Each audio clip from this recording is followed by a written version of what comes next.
આપનું સ્વાગત છે।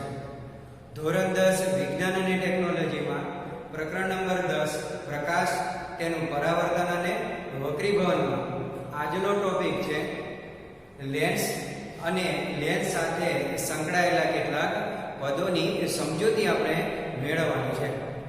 તો મિત્રો સૌપ્રથમ આપણે આગળના વિડિયો લેક્ચરમાં અભ્યાસ કર્યો કે વક્રીભવનની વ્યાખ્યા। તો વક્રીભવનની વ્યાખ્યા કોને કહીશું? તો વક્રીભવન એટલે શું?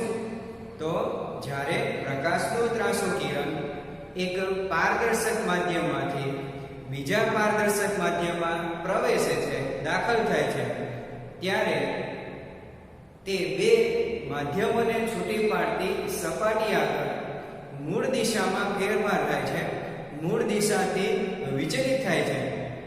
તો આ વિચલિત એટલે વાંકા વળવાની જે ઘટના જે છે એ ઘટનાને વક્રીભવન કહેવામાં આવે છે। તો આપણે વક્રીભવનની ઘટના એ પારદર્શક માધ્યમમાં જોવા મળે। અપારદર્શક માધ્યમ હોય તો આપણને આગળ અભ્યાસ કરી ગયા કે અપારદર્શક માધ્યમમાં પરાવર્તનની ઘટના જોવા મળે છે। તો લેન્સની વ્યાખ્યા જોઈએ તો કાચ કે પ્લાસ્ટિકની બનેલી એવી પારદર્શક રચના, પારદર્શક માધ્યમ છે એટલે વક્રીભવનની ઘટના થવાની। એટલે અહીં કાચ કે પ્લાસ્ટિકની બનેલી પારદર્શક રચના કે જેની એક કે બંને સપાટી વક્રાકાર હોય। અહીંયા આપણે જોઈએ પારદર્શક રચના છે અને એક કે બંને સપાટી વક્રાકાર હોય તો એ એવા પ્રકારની રચનાને લેન્સ કહેવામાં આવે છે।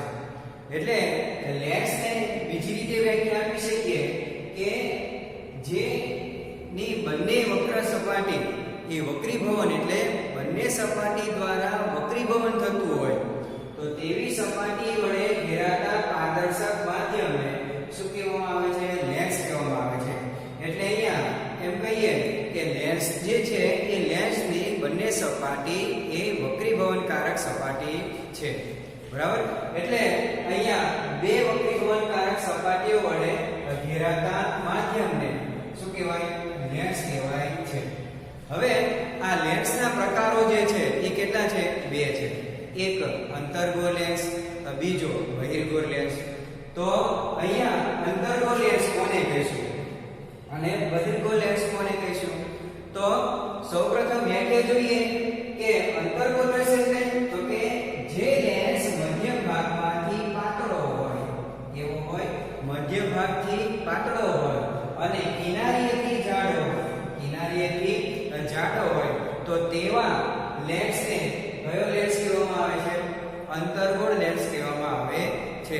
યાદ રાખજો કે મધ્ય ભાગ કેવો હોય? પાતળો, અને કિનારીએથી જાડો હોય એટલે કિનારીની સાપેક્ષમાં મધ્ય ભાગ કેવો હોય? પાતળો હોય।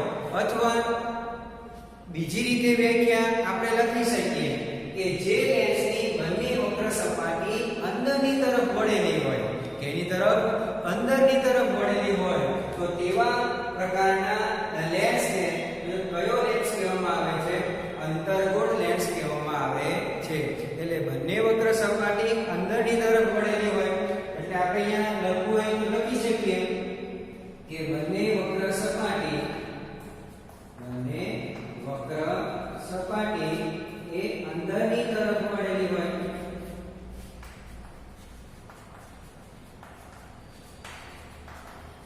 તો તેવા લેન્સને કયો લેન્સ કહેવાય? અંતર્ગોળ લેન્સ। અંતર્ગોળ અહીં વક્ર સપાટી છે, વક્રીભવન થાય છે, પણ વક્રીભવનકારક સપાટી જો અંદરની તરફ વળેલી હોય તો તેવા લેન્સને આપણે અંતર્ગોળ લેન્સ કહીશું। બીજું કે એવા લેન્સને અપસારી લેન્સ, એવા લેન્સને અપસારી લેન્સ। અપસારી એટલે તો કે કિરણોને ફેલાવો એટલે વિકેન્દ્રિત થાય। અહીંયા આપણે આકૃતિમાં સમજીએ કે પ્રકાશને જે કિરણો મુખ્ય અક્ષને સમાંતર આવતા, બરાબર, એ કિરણો જ્યારે વક્રીભવન પામીને એ વિકેન્દ્રિત થાય છે તો તેવા પ્રકારનો લેન્સ એ કેવો લેન્સ કહેવાય? અપસારી લેન્સ કહેવાય છે। તો મિત્રો આપણે આગળના વિડિયો લેક્ચરમાં જોઈ ગયા કે અરીસાના બે પ્રકાર, તો તમે હવે એમાં ખ્યાલ બરાબર. તો આ વ્યાખ્યા પરથી અને આકૃતિ પરથી તમે સમજી ગયા છો કે અરીસો જે છે એમાં અપસારી અરીસો કયો હતો. એ જ રીતે હવે બહિર્ગોળ લેન્સ, તો બહિર્ગોળ લેન્સમાં તો કે જે લેન્સ મધ્યમાંથી, બરાબર, મધ્ય ભાગમાંથી એ જાડો હોય અને કિનારીએથી પાતળો હોય તો તેવા લેન્સને કયો લેન્સ કહેવાય? બહિર્ગોળ લેન્સ કહેવામાં આવે છે. એટલે અહીંયા કિનારીની સાપેક્ષમાં મધ્ય ભાગ કેવો હોય? જાડો હોય. તો એવો લેન્સ એટલે બહિર્ગોળ લેન્સ તરીકે ઓળખવામાં આવે છે. હવે મિત્રો બીજું તમે અહીંયા જોશો કે લેન્સ પરથી મુખ્ય અક્ષને સમાંતર આવતા કિરણો જે છે એ કિરણો લેન્સની સપાટી પરથી વક્રીભવન પામીને કોઈ એક જગ્યાએ કેન્દ્રિત થાય છે.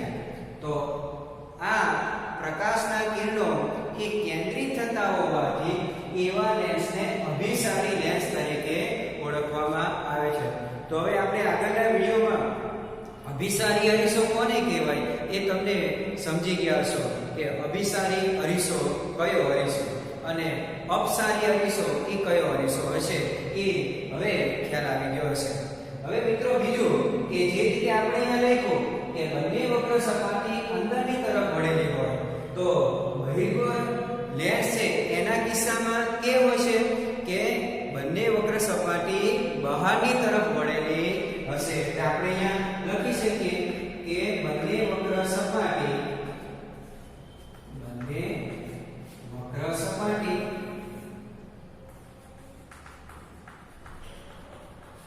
બરાબર, બંને વક્રીભવનકારક વક્ર સપાટી જે છે એ બહારની તરફ વળેલી હોય છે. બરાબર. તો એટલે મિત્રો તમને તફાવત પૂછાય કે અંતર્ગોળ લેન્સ અને બહિર્ગોળ લેન્સ વચ્ચેનો તફાવત આપો તો આપણે આ રીતે મુદ્દા સર આપણે લખી શકીએ. એટલે અંતર્ગોળ લેન્સ એટલે મધ્ય ભાગ પાતળો, કિનારીથી જાડો. અપસારી લેન્સ બંને વક્ર સપાટી અંદરની તરફ વળેલી. બહિર્ગોળ લેન્સની વાત કરીએ તો મધ્ય ભાગમાંથી જાડો, કિનારીએથી પાતળો. કયા પ્રકારનો લેન્સ? અભિસારી શા માટે? કે પ્રકાશના કિરણો એ કોઈ એક બિંદુએ કેન્દ્રિત કરે છે. પ્રકાશના સમાંતર કિરણો કોઈ એક બિંદુએ કેન્દ્રિત કરે માટે એને અભિસારી લેન્સ કહેવાય. બીજું એ બંને વક્ર સપાટીએ બહારની તરફ વળેલી હોય માટે એને કયો લેન્સ કીધો? બહિર્ગોળ લેન્સ.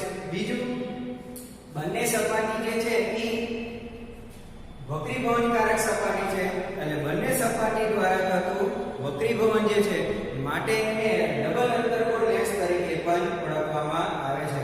કેમ કે બંને સપાટી દ્વારા વક્રીભવન થતું હોવાથી એને એ ડબલ અંતર્ગોળ લેન્સ કહેવામાં આવે છે.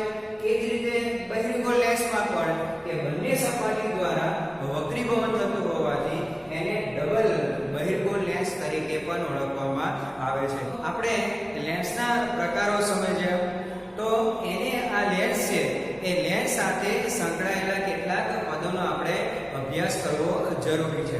તો જે રીતે આપણે અંતર્ગોળ અરીસો અને બહિર્ગોળ અરીસાના કિસ્સામાં જ્યારે એના દ્વારા રચાતા પ્રતિબિંબના સ્થાન મેળવતા પહેલા આપણે કેટલાક પદોનો અભ્યાસ કરેલો.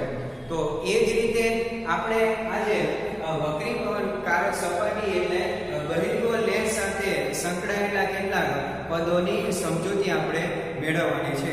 એટલે લેન્સ દ્વારા રચાતા પ્રતિબિંબના સ્થાન મેળવવા માટે આપણે કેટલાક પદોનો અભ્યાસ કરીએ.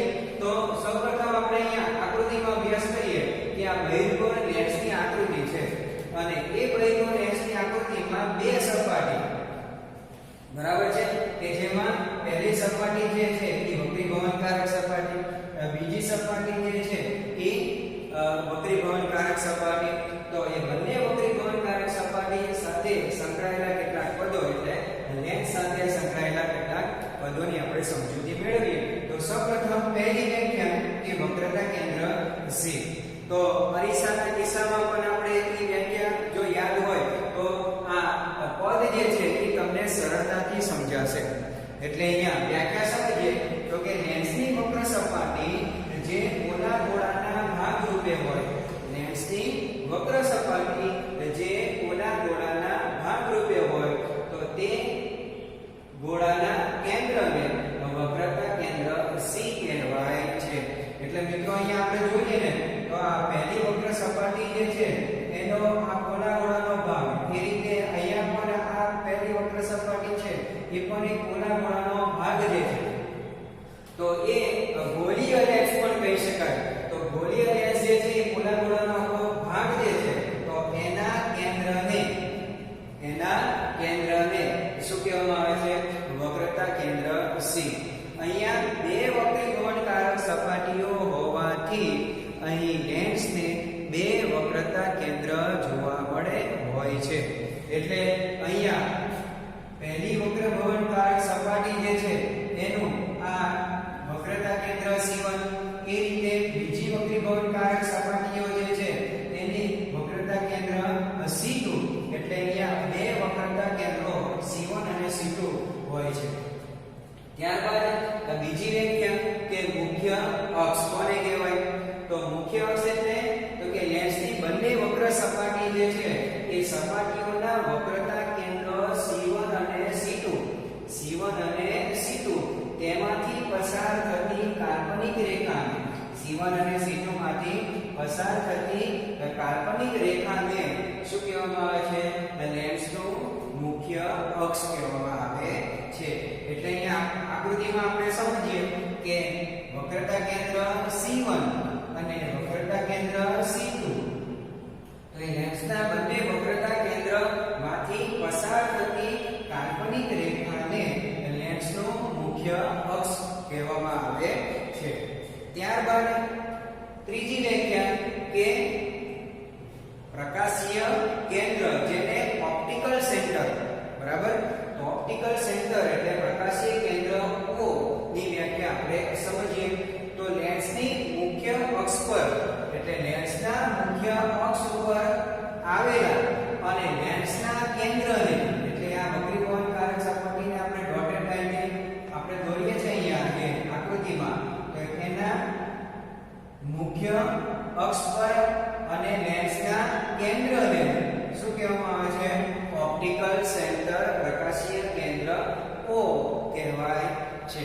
ત્યારબાદ ચોથી વ્યાખ્યા કે વક્રતા ત્રિજ્યા R, જે આપણે અંતર્ગોળ અરીસાના કિસ્સામાં પણ આપણે જોઈ ગયા છે કે જે ગોળીય લેન્સ છે એ સપાટી જે લેન્સની વક્ર સપાટી પોલા ગોળાના ભાગરૂપે હોય તો તે ગોળાની ત્રિજ્યાને લેન્સની વક્રતા ત્રિજ્યા R કહેવામાં આવે છે. તો અહીંયા આપણે બીજી રીતે એટલે કે કેન્દ્ર વક્રતા કેન્દ્ર C થી O સુધીના અંતરને વક્રતા કેન્દ્ર C થી O સુધીના અંતરને આપણે આગળ જોઈએ શું કહેતા? વક્રતા ત્રિજ્યા R. તો અહીંયા આપણે જોઈએ કે આ આકૃતિમાં O થી C1 સુધીનું અંતર એટલે અહીંયા વક્રતા કેન્દ્રો જે બે છે તેમ વક્રતા ત્રિજ્યા પણ કેટલી થાય? 2 થાય. કેટલી? R1 અને R2. તો અહીંયા આકૃતિમાં આપણે જોઈએ કે O થી C1 સુધીનું અંતર જેને વક્રતા ત્રિજ્યા કહેવાય, પણ પહેલી વક્રીભવનકારક સપાટી માટે આપણે અહીંયા R1 લઈએ. એ જ રીતે અહીંયા O થી C2 સુધીનું અંતર જેને વક્રતા ત્રિજ્યા કહીએ, પણ વક્રતા કેન્દ્ર C2 માટે અહીંયા આપણે વક્રતા ત્રિજ્યા R2 આપણે લઈએ છીએ. ખ્યાલ આવ્યો? એટલે અહીંયા જે લેન્સની વક્ર સપાટી પોલા ગોળાના ભાગરૂપે હોય તો તે ગોળાની ત્રિજ્યાને લેન્સની વક્રતા ત્રિજ્યા R કહેવામાં આવે છે. એટલે અહીંયા ગોળાની ત્રિજ્યા, બરાબર, પોલા ગોળાની ત્રિજ્યાને શું કહેવામાં આવે છે? લેન્સની વક્રતા ત્રિજ્યા R. અહીં બે વક્રીભવનકારક સપાટીઓ હોવાથી લેન્સને બે વક્રતા ત્રિજ્યા હોય છે. ત્યારબાદ આગળ કે મુખ્ય કેન્દ્ર. તો આપણે અરીસામાં આપણે વ્યાખ્યા જોઈ ગયા કે મુખ્ય અક્ષને સમાંતર આવતા પ્રકાશના કિરણો જ્યારે આપાત થઈને કોઈ એક બિંદુએ કેન્દ્રિત થાય અથવા વિકેન્દ્રિત થાય, આપણે વ્યાખ્યા આગળ સમજી ગયા છે એ જ વ્યાખ્યા પ્રમાણે, બરાબર, તો તેને આપણે શું કહેતા? મુખ્ય કેન્દ્ર F કહેતા. એ રીતે અહીંયા આકૃતિમાં આપણે સમજીએ, પહેલા વ્યાખ્યા જોઈએ કે બહિર્ગોળ લેન્સ હોય ત્યારે તો બહિર્ગોળ લેન્સ પર તેના મુખ્ય અક્ષને સમાંતર આપાત થતા પ્રકાશના કિરણો લેન્સ દ્વારા વક્રીભવન થાય છે. ત્યાં આપણે શું થતું? પરાવર્તનની ઘટના જોતા. અરીસાના કિસ્સામાં અહીંયા આપણે વક્રીભવન થાય છે એટલે વક્રીભવન પામીને લેન્સના મુખ્ય અક્ષ પરના જે બિંદુએ કેન્દ્રિત થાય છે. એટલે અહીંયા આકૃતિમાં આપણે જોઈએ કે પ્રકાશના આપાત થતા કિરણો બરાબર મુખ્ય અક્ષને સમાંતર કિરણો જ્યારે આપાત થઈને વક્રીભવન પામીને કોઈ એક બિંદુએ કેન્દ્રિત થાય બરાબર. તો એવા આ કેન્દ્રિત થતું એ બિંદુ જે છે એ બિંદુને શું કહેવામાં આવે છે? મુખ્ય કેન્દ્ર F કહેવામાં આવે છે. બીજું, જ્યારે અંતર્ગોળ લેન્સ હોય ત્યારે આપણે અહીંયા તફાવતમાં આકૃતિ દોરી છે કે જ્યારે પ્રકાશના સમાંતર કિરણો મુખ્ય અક્ષને સમાંતર કિરણો આપાત થઈને વક્રીભવન પામીને કોઈ એક બિંદુએ વિકેન્દ્રિત થાય છે બરાબર. બિંદુએ શું થાય છે? વિકેન્દ્રિત થાય છે. એટલે તો એવા કેન્દ્રને શું કહેવામાં આવે છે? તો મુખ્ય કેન્દ્ર કહેવામાં આવે. તે બિંદુને શું કહેવામાં આવે? તો મુખ્ય કેન્દ્ર F, કેપિટલ F બરાબર. અહીંયા ધ્યાન રાખજો. જે રીતે વક્રતા કેન્દ્રો બે હતા તેમ તો કે વક્રીભવનકારક સપાટીઓ કેટલી છે? બે. માટે વક્રતા કેન્દ્ર 2, વક્રતા ત્રિજ્યા r એ પણ 2. તો અહીંયા મુખ્ય કેન્દ્ર F પણ એ બે વક્રીભવનકારક સપાટીઓ હોવાથી લેન્સને બે મુખ્ય કેન્દ્ર હોય છે. એટલે અહીંયા F1 અને F2 એટલે આપણે અહીંયા જો F1 અને F2 બરાબર છે. બીજું આપણે આગળ જોઈએ છે એ પ્રમાણે આપણે મુખ્ય કેન્દ્ર F1 અને F2 અને એ રીતે આપણે ધ્યાન રાખવું. તો અહીંયા બે કેન્દ્રો લેન્સની વક્ર સપાટી 2 છે. માટે આ બાજુથી આવતા બરાબર છે આ પહેલી વક્રીભવનકારક સપાટી છે તો એના સંદર્ભમાં આપણે F1 લીધું. આ બાજુની બીજી વક્રીભવનકારક સપાટી છે માટે આપણે એને F2 લીધું. તો આ બાજુથી આવતા કિરણો બરાબર છે મારી સાઈડ જમણી સાઈડ બરાબર. તો પહેલી વક્રીભવનકારક સપાટી બાજુથી આવતા પ્રકાશના સમાંતર કિરણો મુખ્ય અક્ષને સમાંતર કિરણો ઈ પણ વક્રીભવન પામીને કોઈ એક બિંદુએ કેન્દ્રિત થાય તો એ પણ મુખ્ય કેન્દ્ર F કહેવાય. એટલે અહીંયા બીજી વક્રીભવનકારક સપાટી માટે આપણે F2 લઈએ છીએ. પહેલી વક્રીભવનકારક સપાટી માટે આપણે F1 લઈએ છીએ. ખ્યાલ આવ્યો? ત્યારબાદ બીજું કે કેન્દ્ર લંબાઈ F જેને સ્મોલ f વડે દર્શાવાય છે. તો લેન્સના પ્રકાશીય કેન્દ્ર O અને મુખ્ય કેન્દ્ર M સુધીના અંતરને શું કહેવામાં આવે છે? કેન્દ્ર લંબાઈ F. આપણે અરીસાના કિસ્સામાં પણ ખ્યાલ હતો કે ક્યાં ધ્રુવ P યાદ હોય તો ધ્રુવ P થી F સુધીના અંતરને આપણે શેના તરીકે લેતા? કેન્દ્ર લંબાઈ F તરીકે આપણે લેતા. યાદ હોય તો બરાબર. એ વ્યાખ્યા તમને યાદ હશે તો ખ્યાલ રાખો કે ત્યાં ધ્રુવ P હતું બરાબર છે. અરીસાના કિસ્સામાં આપણે જોઈએ તો ધ્રુવ P થી F સુધીના અંતરને શું કહેતા? કેન્દ્ર લંબાઈ F. અહીંયા આપણે ઓપ્ટિકલ સેન્ટર O થી F સુધીના અંતરને શું કહેવામાં આવે છે? કેન્દ્ર લંબાઈ F કહેવાય છે. તો એ જ પ્રમાણે તમને ખ્યાલ હોય તો કેન્દ્ર લંબાઈ F એ વક્રતા ત્રિજ્યા કરતા કેવી હોય છે? અડધી હોય. અને વક્રતા ત્રિજ્યા r એ કેન્દ્ર લંબાઈ કરતા કેટલા ગણી હોય? બમણી એટલે 2 ગણી છે.